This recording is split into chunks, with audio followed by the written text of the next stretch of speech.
La empatía, la capacidad de ponerse en el lugar del otro, que hoy parece imprescindible educar en ello a nuestros hijos. No sé si se podrá inculcar o uno nace ya con empatía.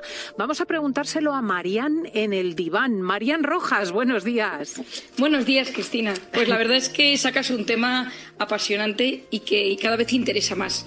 Interesa en las empresas, interesa en la educación, interesa en los colegios. ¿Y la empatía se nace o se hace? Bueno, hay un poquito de se nace y hay un poquito de se hace. Es decir, hay personas, hay personalidades, incluso hay trastornos psiquiátricos o psicológicos que carecen de esta empatía, que ahora hablaremos de ellos. Y luego todo el mundo que nace con una serie de características, y la mayor parte de la población nace con todas las probabilidades de poder ser empático. Otra cosa es que le sucedan acontecimientos a lo largo de la vida que le impidan desarrollar ese gran potencial. Entonces, lo primero es saber qué es, ¿no? Yo creo que claro, vamos a ver, ¿qué es la empatía? La empatía es la capacidad de ponerse en el lugar del otro. Es decir, es la capacidad de mirar a una persona o hablar con ella y entender qué le está pasando, qué le sucede, cómo siente, qué siente. De una manera, es no tanto sufrir lo que está sufriendo, sino comprenderlo. Hay personas que les estás contando algo y lo sufren como si fuera en su propia piel, hasta un grado que te tienes que callar porque generas muchísima angustia en la otra persona. Eso es la compasión. Eso es gente excesivamente empática que lleva a la compasión, o a personas altamente sensibles que sufren en exceso por ese alto grado de empatía. Pero la empatía normal de andar por casa, la que tenemos todos o que tenemos que fomentar todos, es que yo estoy contigo, yo te hablo y soy capaz de escucharte, de comprender tus sentimientos. Uso las palabras para consolar y para acompañarte. No te juzgo. Es decir, te estoy escuchando y no te estoy juzgando, porque lo que nos suele pasar, esto es muy aprendido por el cerebro del ser humano, es que nosotros estamos con alguien y lo primero que hacemos es juzgarle según nuestro sistema de creencias, según nuestra historia, según nuestra biografía. Y hay un primer juicio antes de un primer entendimiento. Y la empatía es cuando consigues entender antes que juzgar. Y sobre todo también la empatía requiere pues expresarte con delicadeza, con mimo, con educación. En vez de que te salga, este es un sucio, este es mal educado, es antes de juzgar, intento pensar qué ha sucedido. A mí me pasa esto mucho en consulta, ¿no? A veces me viene gente contándome historias que activan un resorte dentro de mí, porque todos nosotros tenemos resortes. Pero siempre antes de saltar, intento pensar, a ver, ¿por qué me lo está contando? ¿Por qué lo hizo? ¿Por qué ha hecho esta maldad? ¿Por qué ha arruinado la vida de esta persona?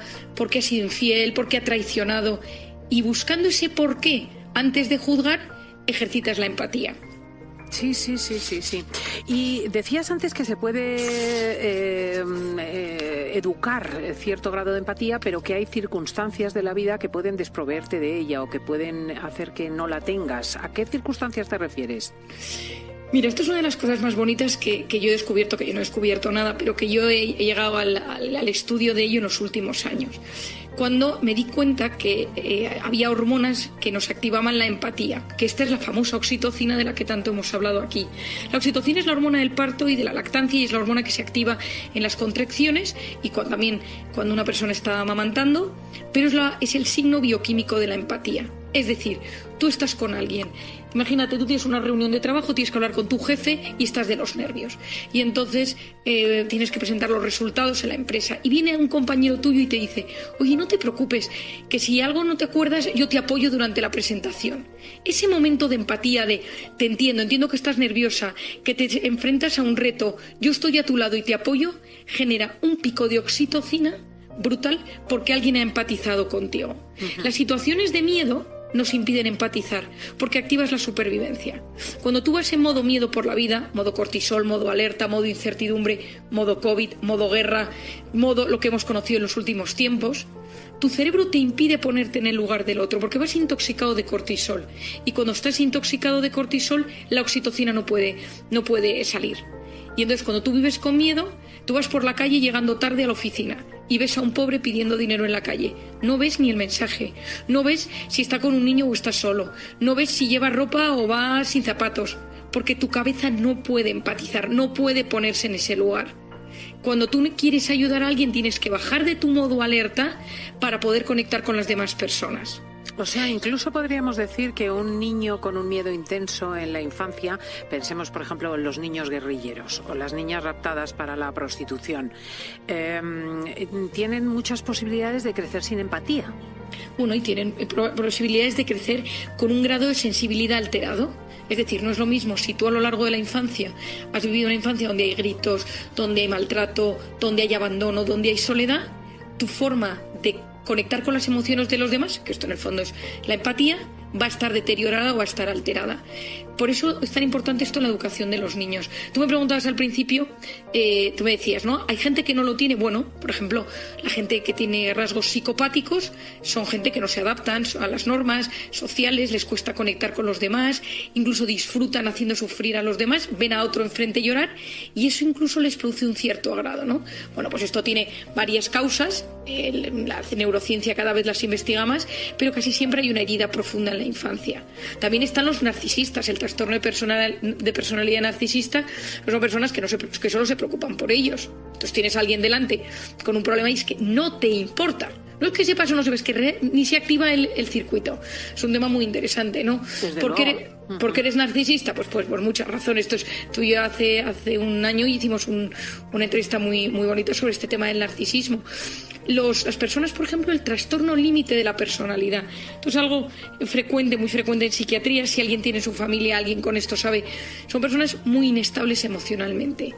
Y entonces le cuesta saber identificar sus emociones, las emociones de los demás, y tiene un enorme grado de impulsividad. Las personas con descontrol de impulsos les cuesta empatizar porque primero va el impulso y luego va la emoción. Entonces tú ves a alguien, te falla una amiga y llega tarde y antes de preguntarle, oye, ¿qué te ha pasado?, esa persona te pega un grito. Yo recuerdo hace unos meses con una paciente que tengo muy impulsiva.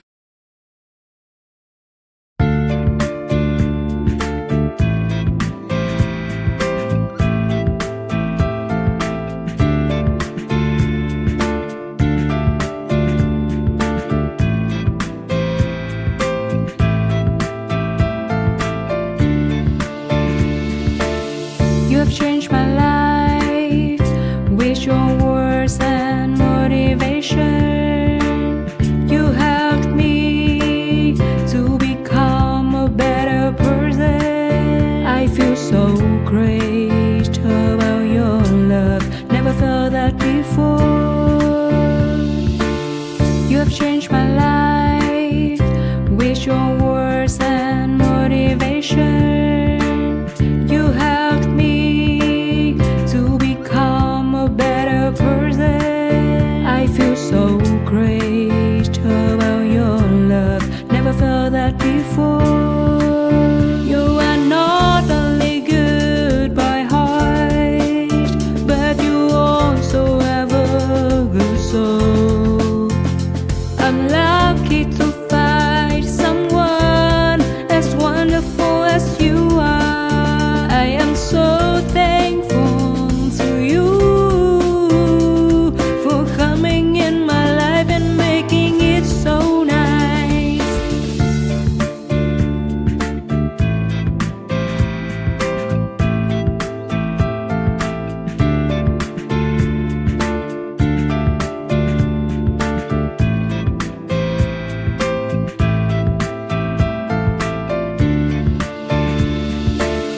You have changed my life with your words and motivation.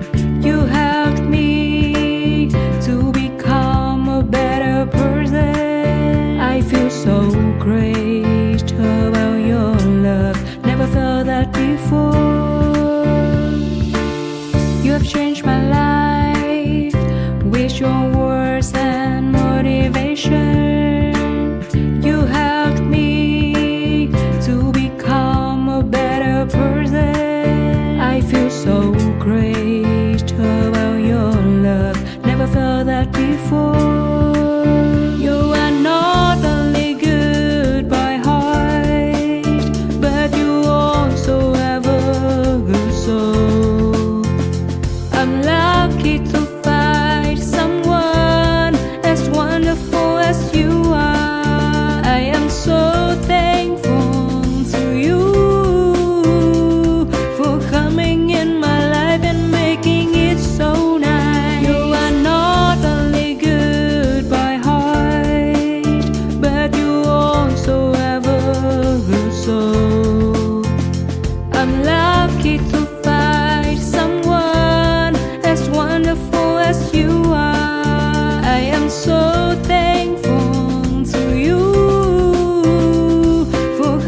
un poco mal educada, tiene un carácter muy difícil, y entonces nada, se sentó en mi consulta y me dijo: me cae muy mal tu equipo de la consulta, Marian, son todos unos impresentables y tal, ¿no? Hoy no me han dicho hola cuando he entrado y nadie me ha preguntado que si necesitaba un vaso de agua, y empezó a gritar. Y ese día habíamos tenido una emergencia, había tenido que venir una ambulancia a la consulta por un asunto, y le dije: ¿no te has parado a pensar si ha pasado algo? Entonces me quedó mirando y me dice: es que yo nunca pienso así. Digo: bueno, es que tienes anulada tu capacidad de empatizar.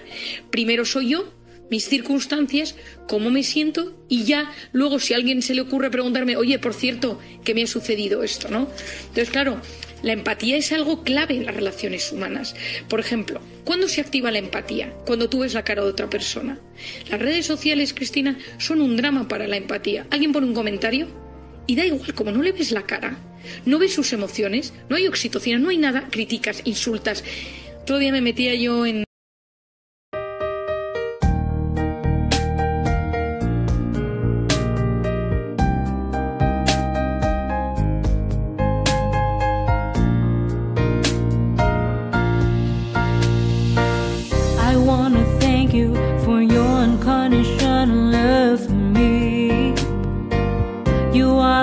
Beautiful thing I have ever had in my life. You are the reason, that's why I am living in this world. I wanna thank you for your unconditional love for me. You are the most beautiful thing I have ever had in my life. You are the reason, that's why I am living in this world.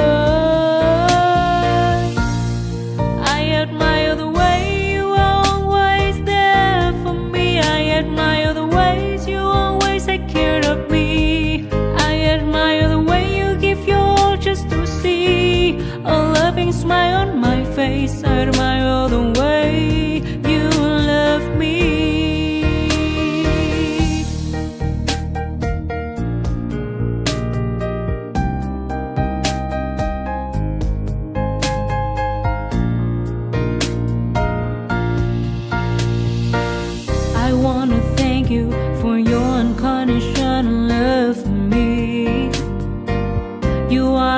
Beautiful thing I have ever had in my life.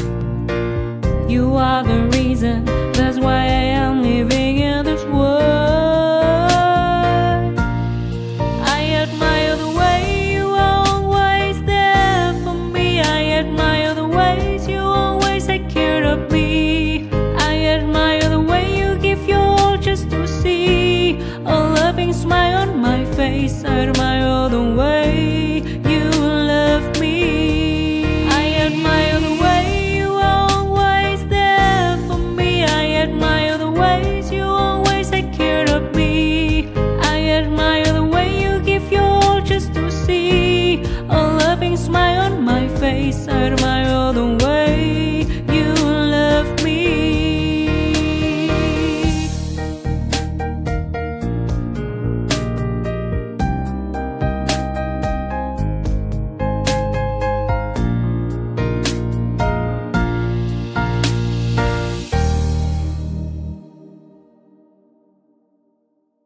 Estaba yo siguiendo un hilo en Twitter de una cosa, los insultos, que hasta alguien dijo: oye, que somos personas de carne y hueso, ¿no? Claro. Que detrás estamos, sí. Pero no hay empatía, porque no hay visión. En el último minuto podríamos aconsejar cómo educar en la empatía y cómo educarse en la empatía, ¿no? Bueno, lo primero de todo es preguntarte si eres una persona que tiendes a ponerte en el lugar de los demás o no. Lo segundo es preguntarte por qué no lo haces. ¿Puede ser que no lo hagas porque te proteges y eres excesivamente sensible y te da miedo? Es decir, hay personas que su grado de empatía es que se angustian y empatizan dando hasta la angustia, y otros que son capaces simplemente de acompañarte. Lo siguiente es preguntarte: ¿soy de los que juzgo directamente o soy de los que intento entender? Y entonces el ejercicio es: no juzgues. Primero, siempre en tu cabeza intenta poner en la situación de la persona que tienes delante, y si no eres capaz de entenderlo, pregunta. La gente a veces está deseando dar una explicación porque se ha comportado mal, porque ha tenido una mala...